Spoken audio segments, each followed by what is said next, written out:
Boa noite, oi pessoal, boa noite.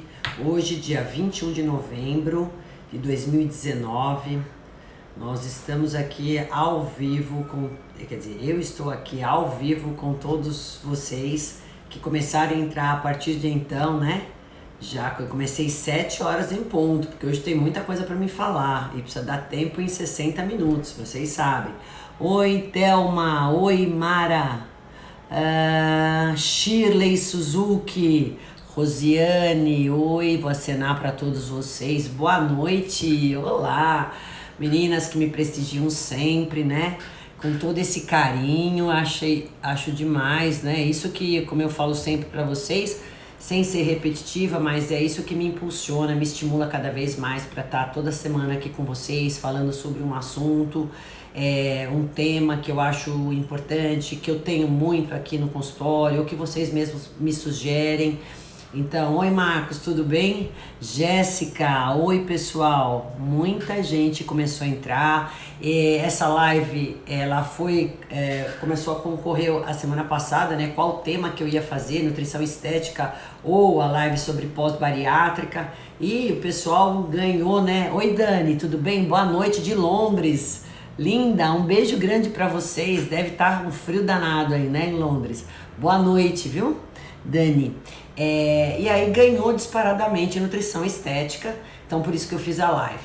Agora, eu falei que vocês iriam também, quem precisaria de estar aprendendo, se informando um pouquinho mais sobre a parte de pós-cirurgia bariátrica, que eu iria fazer a live em breve e, como eu havia prometido, estou aqui hoje então para fazer essa live.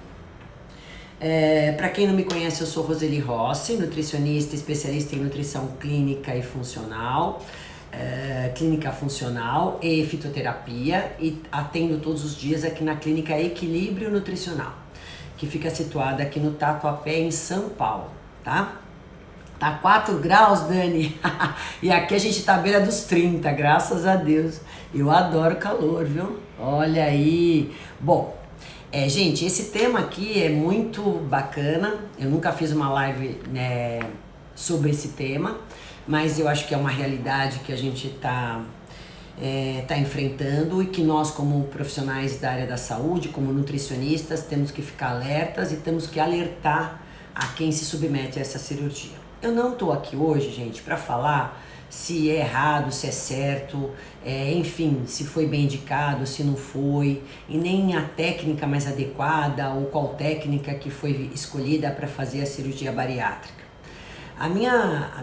O meu objetivo aqui hoje é falar sobre as implicações, as mudanças que ocorrem no aparelho digestivo de uma pessoa que se submeteu à cirurgia bariátrica. O que acontece depois da cirurgia, a partir do momento que foi então indicado a ela a cirurgia, o que acontece depois com o nosso organismo. Então esses cuidados que eu acho que a gente tem que salientar, informar vocês. Primeiro que assim, a cirurgia hoje bariátrica, ela ainda bem que existe para alguns casos, porque ela às vezes é o último ou único recurso para uma pessoa que tem uma obesidade principalmente muito severa, né? E tem comorbidades associadas à obesidade. Então, a gente tem hoje 60% em média da nossa população com sobrepeso.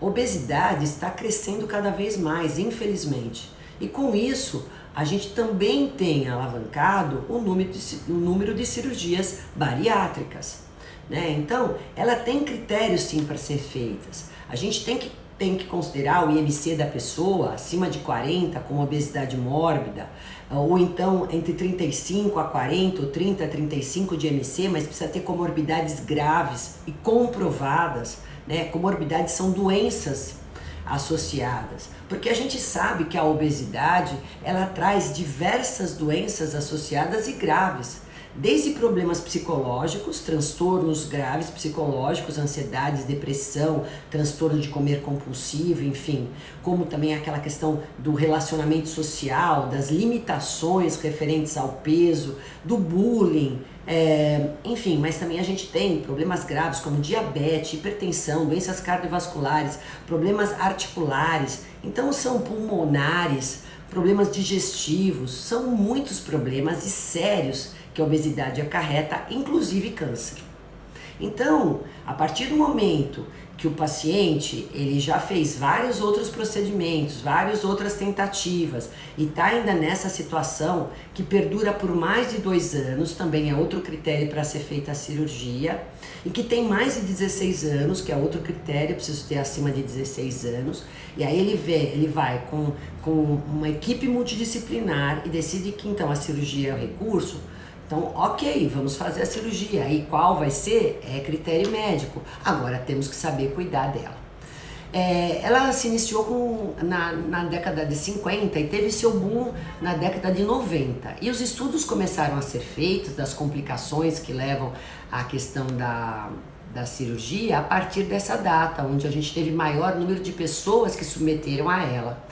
E eles viram realmente, esses estudos comprovaram que ela realmente reduzia o peso, melhorava a parte de doenças, né? Então diabetes, hipertensão, reduzia porque a pessoa reduzia o peso, mas também ela trazia com ela várias deficiências nutricionais. Então é esses cuidados que eu quero que vocês entendam. Bom, e aí a gente tem alguns problemas que podem ser associados, né, com as deficiências nutricionais. Um deles também então, quais são hoje as vitaminas, minerais que eu tenho que suplementar e por que eu tenho que suplementar? Primeiro, gente, que quando eu tenho todas as cirurgias, independente da qual vai ser escolhida, ela reduz o volume do estômago. A maioria delas é ou bypass ou a gastrectomia vertical, que é o sleeve, são as duas hoje mais comuns de serem feitas. As duas têm redução de estômago. Uma leva quase a 25 ml de estômago, o outra leva a 150, 200 ml de estômago. Pela redução do estômago, gente, a gente vai ter também uma redução no suco gástrico. A gente vai ter uma redução de enzimas digestivas e, consequentemente, eu tenho várias também cirurgias que vão fazer com que haja menor absorção, que eles pegam também uma parte do intestino, que é o duodeno, que é a primeira porção intestinal, e com essa redução dessa parte intestinal também ocorre redução da absorção de nutrientes. Então, estes aspectos que modificam todo o aparelho digestivo, redução do estômago, menor produção de suco gástrico, que é obrigado para digerir principalmente as proteínas e absorver algumas vitaminas e minerais, redução de sais biliares, redução de enzimas digestivas, diminuição do espaço do intestino que ocorre a absorção de nutrientes, que eu vou ter todo um comprometimento. E é justamente por isso que as pessoas emagrecem, porque o volume do estômago se reduz, ele sente saciedade com o menor volume de estômago, a saciedade é mais rápida, né, com menos comida, com menor volume que ele vai comer, e ele também tem uma questão importante. Após a cirurgia bariátrica, a gente cai muito um hormônio chamado grelina, e a grelina é o hormônio da fome. Então, por 2 anos, a gente tem essa mudança metabólica também. Por isso que nós orientamos que a pessoa reduza o peso que ela tem que reduzir até os primeiros 2 anos após a cirurgia, porque fica muito mais fácil ela reduzir o peso nesse período. Quando ela faz a cirurgia e tem um sucesso, enfim, ela tem que ser atendida por essa equipe multidisciplinar, por nutricionistas, por psicólogos, pelo médico, é obrigatório isso, né, para ela ter um sucesso na cirurgia. Espera-se que no primeiro mês ela vá reduzir 10% do peso dela, no segundo mês 6% e no terceiro mês 4% do peso que ela tinha. Então nos primeiros 3 meses ela já perde 20% do peso. O restante ela vai conseguir perder nos 6 primeiros meses e ao longo até de 12 a 24 meses. Pode chegar até um momento que muitos pacientes referem chegar no platô, ele estabiliza e não reduz mais. Daí tem que ser reavaliado para a gente saber então o que está acontecendo com esse paciente. O paciente, antes de entrar na parte de suplementação, ele tem que tomar muito cuidado, até por conta dessa redução de enzimas digestivas, de toda essa mudança digestiva, cuidar muito da mastigação. Eu sempre pego no pé de vocês que a gente tem que mastigar bem o alimento. Por quê? Porque a gente começa a digerir o alimento já na boca. Então o paciente, depois da cirurgia bariátrica, vai comer pouco volume, fracionadamente, porque não cabe no estômago dele muita coisa mesmo, mas ele tem que cortar esse alimento bem pequenininho e tem que mastigar bem o alimento. Além disso, eu não dou para o paciente, principalmente nesse primeiro período, né, depois de todas as fases do critério da dieta líquida, da dieta pastosa, até chegar na sólida, mas mesmo quando chegar na sólida, a gente não pode dar muitos alimentos com bagaços, muitos alimentos fibrosos, porque o paciente entala, literalmente entala, ele não consegue engolir, né? Então, e também por causa dessa questão do estômago dele começa a passar mal. Pode chegar até a pôr fora, vomitar. Então o paciente tem que se reeducar nesse sentido, tem que mudar o comportamento alimentar. Vocês têm que mastigar devagar, tem que comer pequenos volumes, tem que cortar pequenininho. Isso eu tô falando depois de passar por todas as transições de acordo com o protocolo pós-cirurgia, já na dieta sólida, tá? Isso é importante a gente levar em consideração. Então é lógico que se eu tenho uma redução do volume, se eu sinto saciedade com menor volume e se eu tenho uma inibição da fome, eu vou reduzir o peso. Agora tem muitos pacientes, gente, que ainda sentem fome. Será que é fome ou vontade de comer? Por isso que tem que ser sempre tratado com um psicólogo junto, com um terapeuta junto, para a gente poder também descobrir as causas que levou esse indivíduo, né? E sempre tem uma causa psicológica, emocional, que levou ele a comer de uma forma desenfreada, compulsivamente. Pode ter quadro genético, mas com certeza sempre tem uma parte psicológica de grande importância que a gente tem que também resolver pós-cirurgia bariátrica. Vocês sabem que essa equipe multidisciplinar atende o paciente pré e pós-cirurgia também, tá? E isso é importante. O paciente que acha que ele consegue se resolver por si só e depois dos 3 meses abandona tudo é aquele que vai retroceder. E pode retroceder? Sim, eu já tive muitos pacientes que voltaram a ganhar peso novamente. Por quê? Porque eles não cuidaram da alimentação, não cuidaram com uma equipe multidisciplinar, eles começaram a tomar muita bebida alcoólica, a comer doces que conseguem engolir facilmente, tipo leite condensado, né? Então os hábitos alimentares permaneceram os mesmos, só que com volumes menores. Então a paciente fica desnutrida mais ainda, porque o pouco que entra sem qualidade nutricional, começa a ter sintomas mais graves ainda pela deficiência nutricional e pode voltar a ganhar o peso. Além disso, lógico, é o paciente que também não teve um acompanhamento de um treinador de exercícios físicos, se tornou e se manteve sedentário. Então não cuidou da alimentação, não cuidou da parte psicológica e continua sedentário, facilmente esse paciente vai retomar ao ganho de peso. Não como era, né?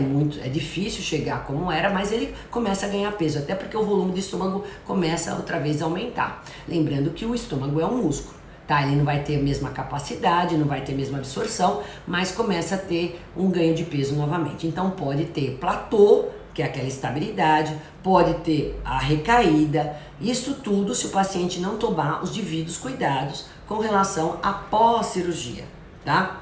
E com relação às deficiências nutricionais, existe hoje até o Colégio Americano de Obesidade e Metabolismo, ele já faz, ele já coloca um critério bem rigoroso nesse sentido com relação à suplementação nutricional dos pacientes que foram submetidos à cirurgia bariátrica, principalmente com relação aos polivitamínicos. Mas isso zinco, o cobre, vitamina A, enfim, vitamina D, cálcio, então ele já coloca uma quantidade mínima que deve ser cumprida para esses pacientes. através dos ácido fólico, através dos polivitamínicos. Mas não existe hoje no mercado polivitamínico, gente, que dê conta. Oi, pessoal. Opa, deixa eu acenar aqui. Oi, Marli. Não tem hoje polivitamínico que vai atender a essas necessidades que são mínimas até. É muito pequena. Vocês vão, pelas questões nutricionais que a gente vê o paciente, a necessidade que ele tem, de acordo com o que ele coloca como queixa e do que ele consegue se alimentar, ainda assim, esses polivitamínicos, a quantidade que eles colocam é muito pequena. E não existe um polivitamínico, então, que atenda essas necessidades mínimas. Então, eles pedem, às vezes, para tomar 2, 3 doses desses polivitamínicos. Eu, particularmente, prefiro fazer sempre manipulado. E como que é minha prática clínica? Eu vou atender o paciente pós-cirurgia bariátrica, primeiro eu vou saber das queixas, né? O que ele tem de queixas que ele vai me trazer. Segundo, eu vou ver os exames laboratoriais. Né? Através dos exames laboratoriais eu vou estar junto com as queixas dele diante do que ele está conseguindo comer, é que eu vou estabelecer o que eu vou suplementar. Então a minha suplementação é toda individualizada. É assim, mesmo que eu tenha um protocolo que rege, que eu tenho que cumprir essa e essa quantidade, geralmente essas quantidades são mínimas, são às vezes até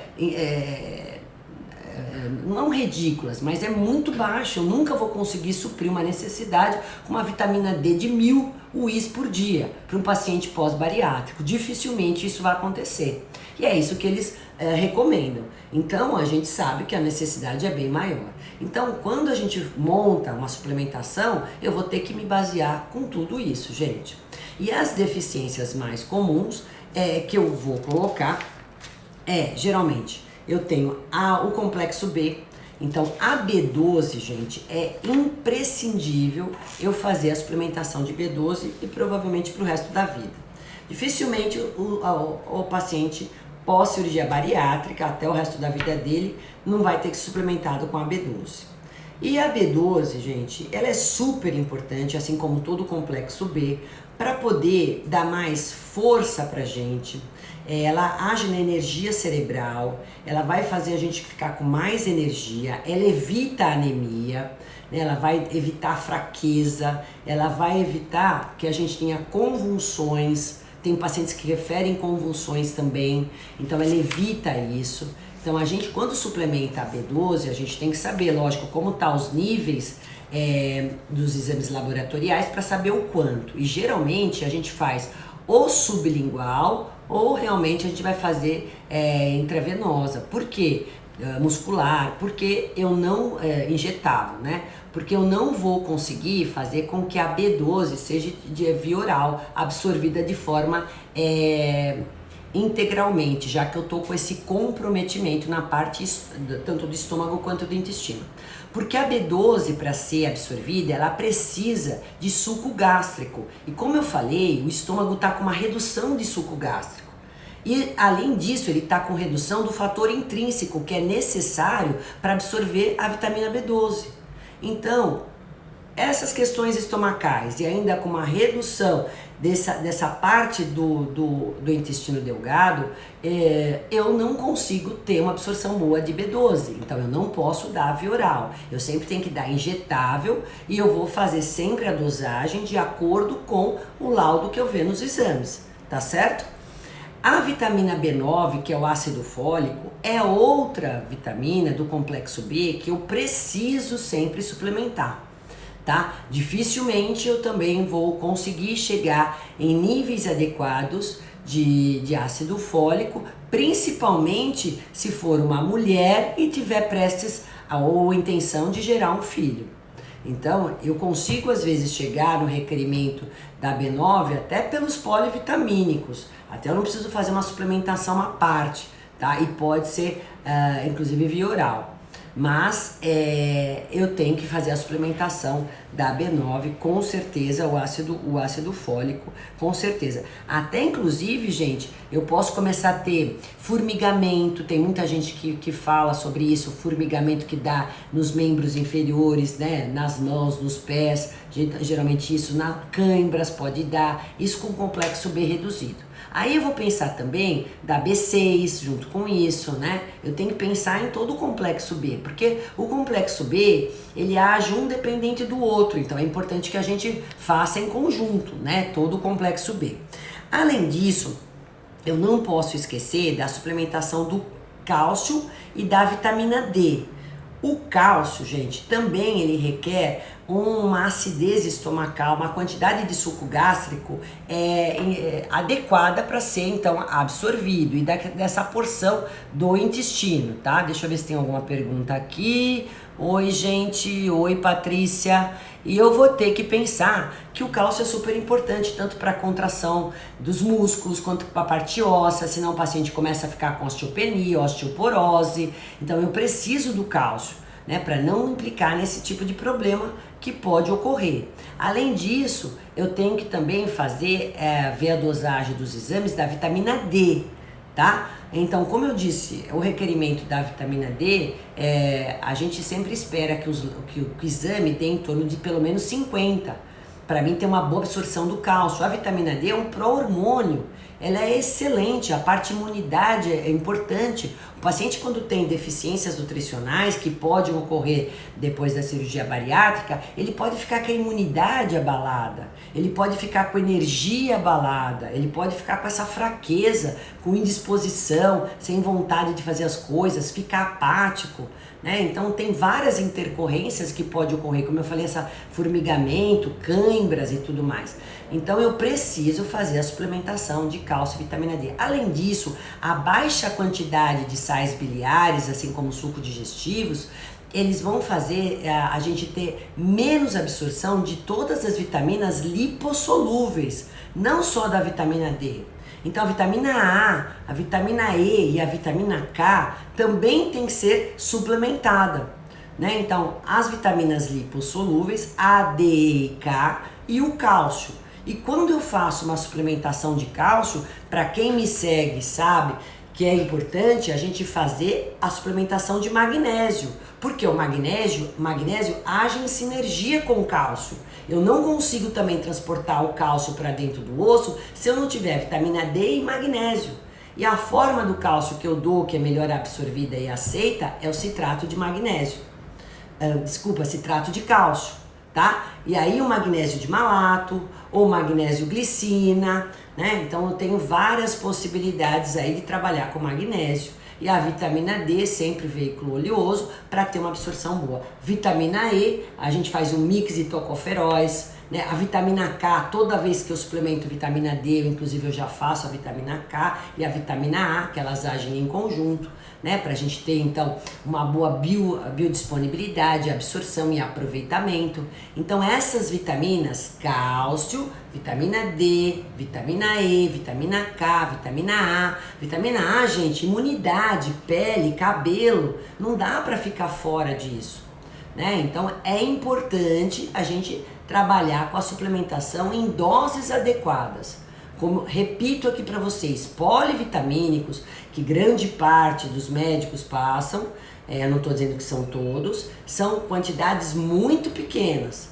Então a gente tem que trabalhar com doses um pouco maiores, mas sempre um profissional que vai estar alertando vocês com relação a que quantidade tomar, tá? Outro mineral muito importante que não pode ficar para trás é o ferro. Ferro é outro também mineral que provavelmente vocês tenham que suplementar o tempo inteiro, até o resto da vida. Por quê? Porque eu tenho essa menor quantidade de suco gástrico, porque a maioria dos pacientes eu não consigo absorver o ferro e também porque eu tirei essa parte do intestino. Eu tenho que ter, muitos pacientes têm problemas com relação ao consumo de carne vermelha, então não consegue ter uma quantidade de ferro suficiente por causa que não consegue comer a carne vermelha, que é muito fibrosa, muitas vezes. acaba acontecendo isso, ou quando come entala, né? Então ele deixa de comer porque ele acha muito difícil, né, ter isso. Então, por conta. E outra coisa, pelo processo inflamatório até que ele tem obesidade, tem uma substância chamada a ipsedina, que ela faz com que a gente não tenha tão boa absorção do ferro, faça uma eliminação maior de ferro. Então diminui a absorção também por causa do processo inflamatório da obesidade, porque eu tenho um aumento dessa a epicedina, tá? Então, essas são as interferências que fazem eu ter menor absorção do ferro. E aí eu vou ter sempre o ferro mais baixo. Com o ferro mais baixo, gente, eu não vou ter disposição, eu não vou ter energia, eu vou ter queda de cabelo, eu não vou conseguir caminhar. Então eu preciso do ferro. Ele é um mineral super importante. Então B12, complexo B, ácido fólico, o ferro, o cálcio, magnésio, vitamina D, as outras vitaminas lipossolúveis não podem faltar. E ainda mais o ferro, gente, para mulher que tem uma hemorragia muito importante. Quando você começa a ter uma menstruação, que uma mulher tem dispêndio maior de sangue, aí a ferritina dela cai mais, o ferro cai mais, a hemoglobina cai também. Então eu preciso fazer suplementação de ferro. E dificilmente eu vou conseguir chegar aos requerimentos adequados de uma ferritina em torno de 50 até 70, uma hemoglobina boa acima de 12,5, 13,5, se eu não fizer um ferro injetável, tá? Então o ferro, assim como a vitamina B12, geralmente a gente faz injetável, eu não consigo fazer via oral. Eu, como nutricionista, não posso passar injetável, por isso que a gente tem que trabalhar associado com médicos, para que eles então façam a prescrição dessas vitaminas que precisam ser feitas injetáveis, tá? Então, isso é importante. Fora isso, gente, eu tenho que suplementar obrigatoriamente, esse é o diferencial da nutrição funcional. Eu tenho que suplementar obrigatoriamente enzimas digestivas. Então, eu suplemento protease, amilase, lipase, enzimas pancreáticas para melhorar a digestão desse paciente. Eu falo também para ele para consumir também, às vezes até a betaína, cloridrato de betaína, porque ela melhora, ela faz às vezes do suco gástrico, ou até o próprio suco gástrico pode ser administrado, mas isso tudo com prescrição de um profissional. Tá? Então, enzimas digestivas, a suplementação de suco gástrico ou cloridrato de betaína, a glutamina é super importante, porque ela vai proteger mais essa parte gástrica e intestinal, ela refaz os enterócitos. A gente tem um grave comprometimento na microbiota intestinal desse paciente, dificilmente vai ser a mesma, por causa da questão cirúrgica, que causa um grande estresse, como eu falei para vocês, na parte digestiva. Então a gente tem que trabalhar com pré e probióticos, né? E com a glutamina também, porque ela ajuda muito a parte intestinal. Eu trabalho muito também com chá de espinheira santa, porque ele vai melhorar essa barreira de proteção que fica menos espessa, e a gente, então, o paciente pós-bariátrico, ele fica uma barreira de mucosa gástrica mais reduzida, mais fina, e aí facilmente ele pode contrair uma contaminação, uma proliferação aí de bactérias, enfim, processos inflamatórios. Então, por isso a espinheira santa, ela vai aumentar essa mucosidade, aumentando então a barreira tanto gástrica como intestinal. Eu trabalho bastante. Além do chá de espinheira santa, é lógico, eu vou estar trabalhando com chás para diminuir a tensão desse paciente, camomila, melissa, maracujá, né? Isso é importante para dar uma calma para ele, porque não é nada fácil, principalmente no início. E a gente, como eu falei para vocês, tem um grande comprometimento na parte psicológica. Posso trabalhar também, que eu faço gotinhas, tinturas, para fazer tintura de alecrim, com tintura de espinheira santa, com tintura de camomila, é muito legal. A parte hepática também tem que ser trabalhada. Por quê? Porque a gente sabe que também tem um comprometimento hepático, porque a gente vai estar reduzindo o peso de uma forma muito intensa, muito importante.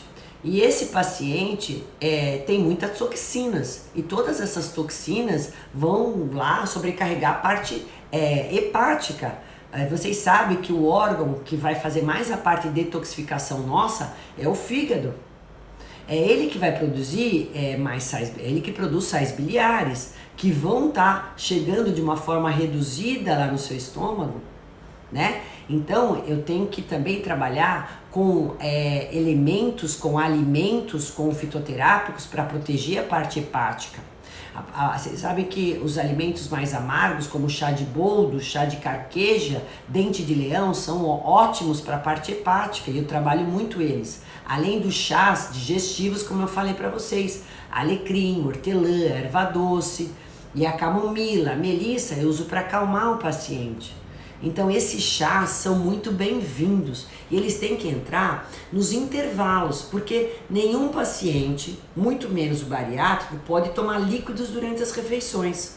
É totalmente contraindicado, né? Então vamos aprender a mastigar bem. Se for só para engolir, é molhar a boca, né? Não esqueçam de fazer uso do limão, gente. O limão melhora a digestão e também o vinagre de maçã.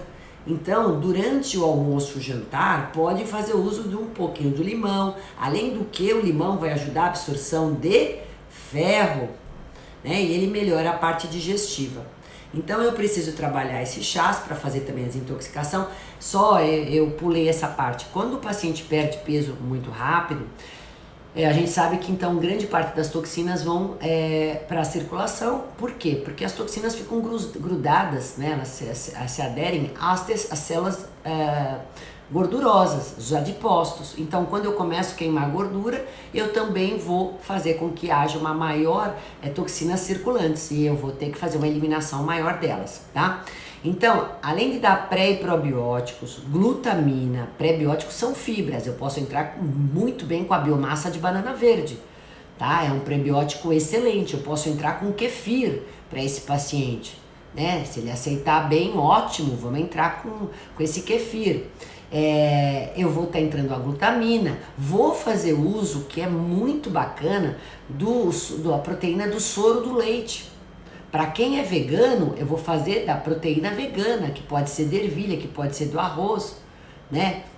Então, essas proteínas, eles evitam que o paciente entre num processo muito severo catabólico. Porque como eu disse que a perda de peso é muito grande, o que acontece? Vocês começam a perder proteína, quebrar a proteína muscular para gerar energia. Então pode aumentar muito a ureia, pode aumentar muito a creatinina, pode aumentar muito o ácido úrico e pode perder muita musculatura. Para evitar isso, a gente pode entrar com whey protein. Deve entrar com whey protein, ou do soro do leite, como eu falei, ou whey protein vegano. E agora, a gente pode também entrar com os aminoácidos.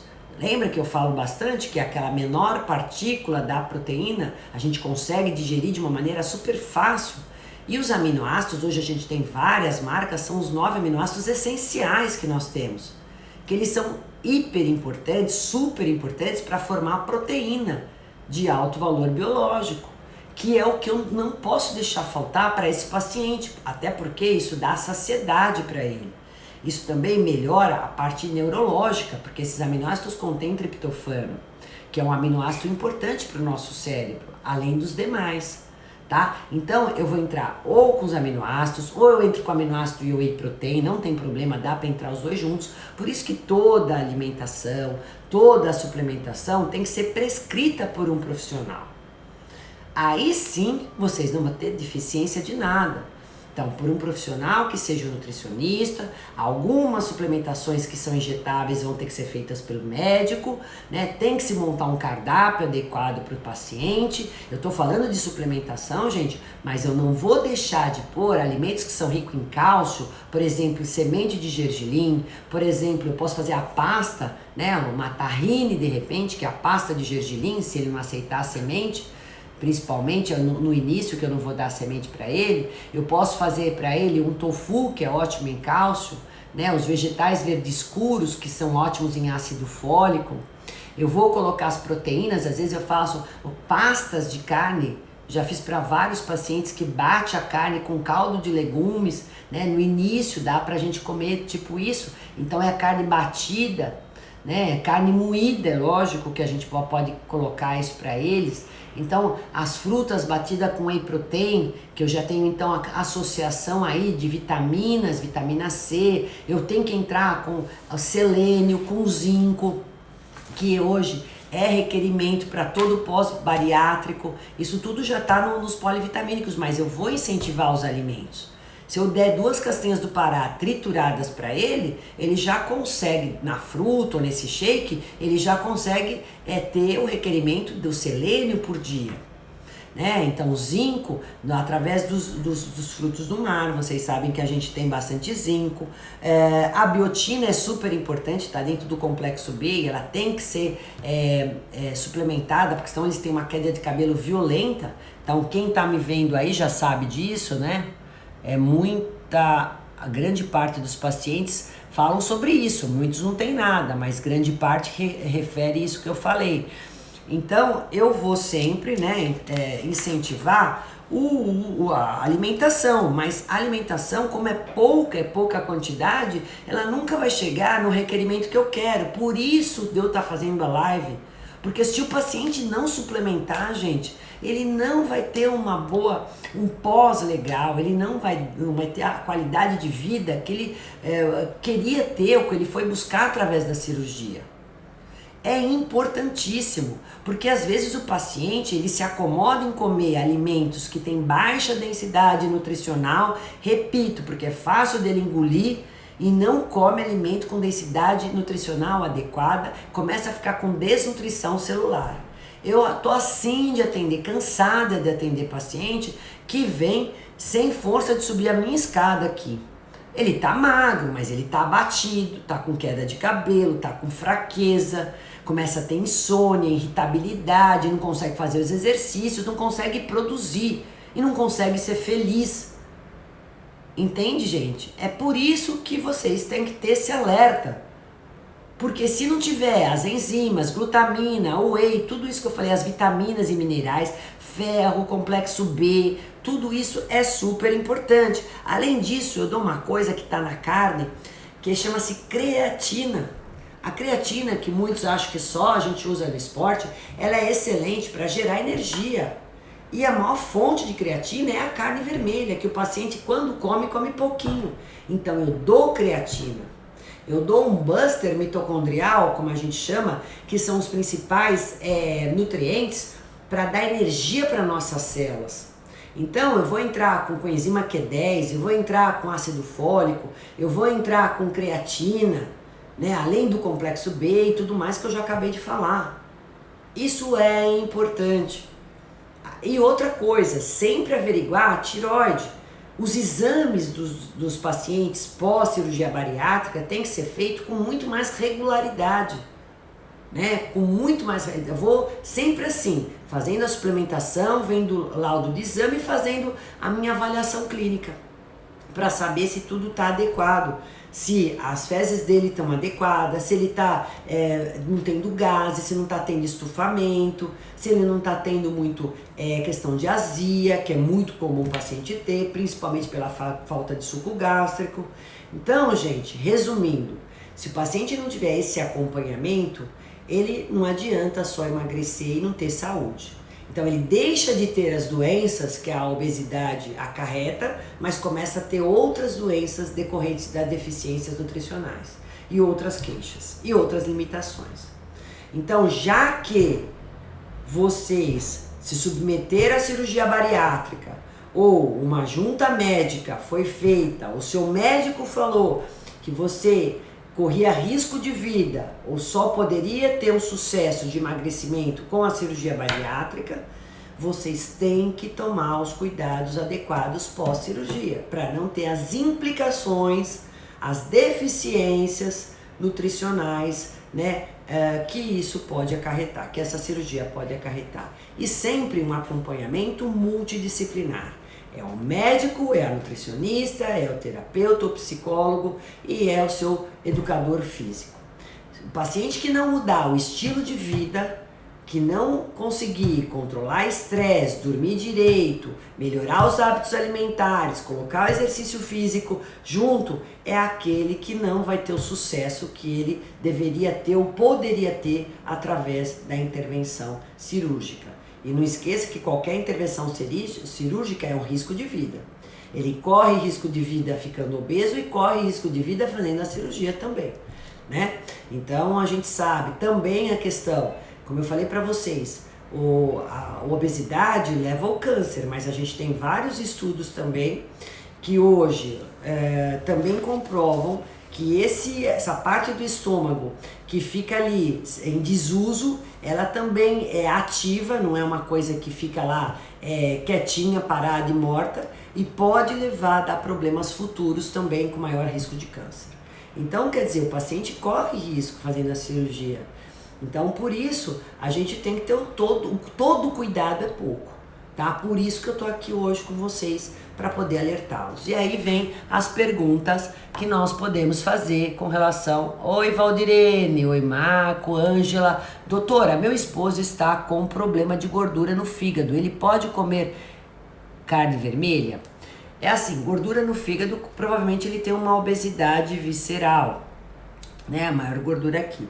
Carne vermelha ele pode comer, mesmo com a gordura no fígado, mas desde que seja em pequenas quantidades, ele pode até comer. Eu não preciso retirar a carne vermelha por causa da gordura do fígado, mas tem que comer uma carne magra, ou assada, ou cozida, nada frita, nem churrasco, né? Em pequenas quantidades. Tudo bem que fugiu um pouquinho da nossa live, mas está respondida aí a pergunta da Ângela. Muito bom. Boa noite, doutora maravilhosa, super competente. Oi, Patrícia, tudo bem? Boa noite, Hilda, Rosana, oi. A Isabel Silva fala, boa noite, doutora. És linda, maravilhosa, estilosa. Beijinhos, oi, Isabel. Aí, ó. A Sandra falou, Sandra Nutri, fico te ouvindo e penso naquele indivíduo que não tem convênio e depende do SUS para fazer uma cirurgia dessa e direito a uma equipe multidisciplinar. Pois eu sei disso, eu sei que tem muita gente na fila para fazer essa cirurgia e tem até muita gente que nem deveria fazer a cirurgia e faz, né? Poderia tentar outras formas, né, para poder fazer a cirurgia.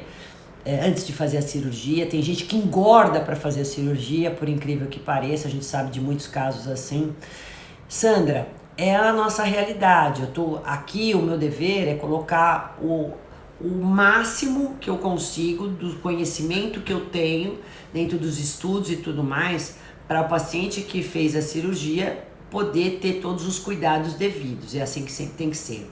Mas a gente sabe que nem sempre é assim que as coisas acontecem, né? Então, às vezes, aquele que vai ser atendido pelo SUS, que vai esperar para poder fazer a cirurgia, provavelmente é aquele que não vai ter todos esses cuidados, não vai conseguir tomar todos esses suplementos. Então, a gente vai ter que adequar. É o paciente que, no mínimo, vai ter que tomar um polivitamínico mais vezes ao dia e que vai ter que comer melhor, né? Mais ainda importante a alimentação dele, para ele poder ter uma qualidade melhor e um resultado melhor depois da cirurgia, tá? Então eu vou ter que apostar mais na alimentação dele, né? Nos sucos que a gente faz, às vezes, nos shakes que eu faço, riquíssimos de mais nutrientes. Então o paciente também, ele tem que querer mudar, né? Ele tem que buscar conhecimento. Hoje você abre aí um Google, enfim, você abre, pega um nutricionista, segue as dicas.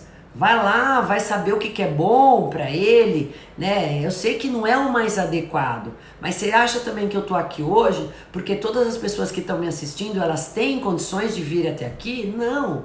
Que elas podem ser acompanhadas por um nutricionista? Não. Então, o fato de eu estar aqui hoje, como eu tô toda semana e como todos os stories, tudo que eu posto, é porque eu sei que muita gente não pode ter esse acesso ao profissional, infelizmente.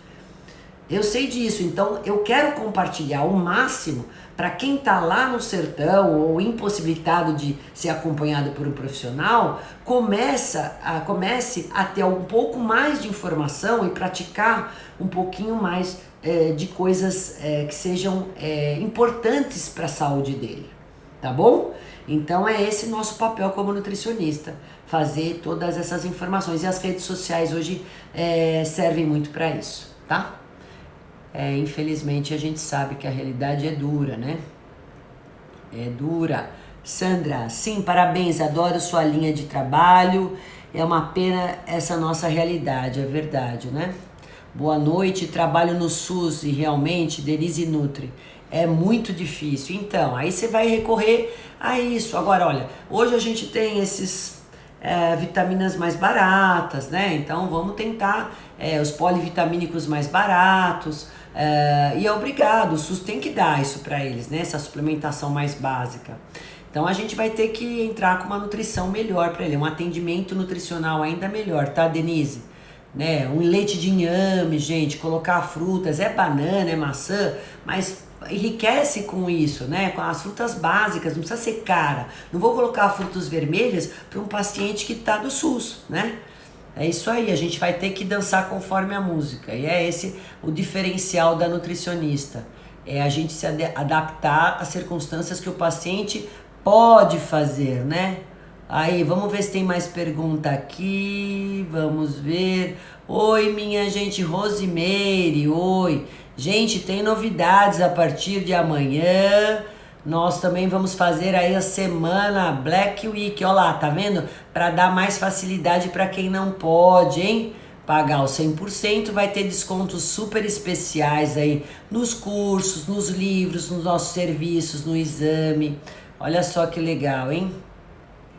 Aguardem novidades, hein? Que frutas é bom comer para a pressão alta? Frutas, Ruth, melão é uma das frutas que eu gosto. Todas as frutas são boas, né? Não tem fruta que seja ruim para pressão alta. Pensa que a pressão alta, ela vai ser... Mas melão é bom porque é rico em potássio, água de coco também. Mas as frutas, elas vão ser ótimas para quem tem pressão alta, não suco de fruta, mas as frutas. Por quê? Porque elas geralmente têm magnésio, tem fibras, tem vitaminas, minerais, tem o potássio que eu acabei de falar. Então elas vão combater os radicais livres, que podem aumentar os processos inflamatórios a partir do momento que eu tenho uma pressão arterial alta e posso ter uma inflamação dentro dos meus vasos. Então eu diminuo os radicais livres, diminuo processos inflamatórios através do consumo maior de frutas, tá? Mas a água de coco, a banana, que também tem potássio, o melão, são frutas ótimas para a gente abaixar a sua pressão aí, ou para quem tem a pressão alta. Aí, olha só, o que a gente tem que evitar. Oi, Andréia, tudo bem, linda? Aí, minha paciente 10, viu? Olha, segue tudo direitinho, Andréia. Já mostrei elas pra vocês aqui. Dulce, Fátima, oi, gente. Oi, pergunta, gente. Quais são as perguntas que eu não respondi? Eu tô acenando aqui. Que horário nós temos? Quase aí 1 hora. Eliane Freire, 156, está sempre presente aqui. Olha só, passando para mandar um beijinho. Doutora Neida Ramos. Marcelo, oi, Marcelo. Olha só, Josi. Bom, acho que não tem pergunta mais. Se por acaso tiver alguma pergunta que eu não respondi, vocês podem me mandar no direct que eu vou responder, tá? Combinado, gente? Está frio 4 graus. Bom, então é isso. Bom, é isso que eu tinha que falar para vocês. Em suma, a cirurgia bariátrica é boa desde que seja bem indicada e é boa desde que vocês sigam todas os critérios, as orientações da equipe multidisciplinar, quando possível, que deve se tratar esse paciente que foi submetido à cirurgia. Mudar o estilo de vida, mudar os hábitos alimentares, controle de estresse, colocar o exercício físico aí, hidratar bem, né? Comportamento alimentar, suplementar direitinho. Aí beleza, vocês vão seguir aí a vida de vocês com uma longevidade incrível, com saúde, com disposição. E é isso que a gente quer, sem doenças e sem a obesidade, que é uma das doenças, hoje infelizmente, que mais acomete a nossa população. Cuidado, hein? Cuidado com todos aí, se cuidem e cuidem das crianças que estão no lado de vocês, que também vão, de repente, seguir o exemplo que o pai e a mãe, o que eu não quero para mim, eu não quero para o outro e muito menos para os meus filhos, para as minhas crias. Então cuidado, porque o que eu também vejo é que filhos de pai e mãe obesas ou com sobrepesos também ficam, porque eles adquirem os mesmos hábitos alimentares dos pais. E se vocês hoje sofrem, não deixe seu filho sofrer assim como você, por conta da obesidade, tá bom? Então, gente, um beijo grande para vocês. Fiquem atentos, que amanhã a gente vai começar a divulgar aí o nosso Black Week aí, tá bom? Um beijo grande, até a próxima.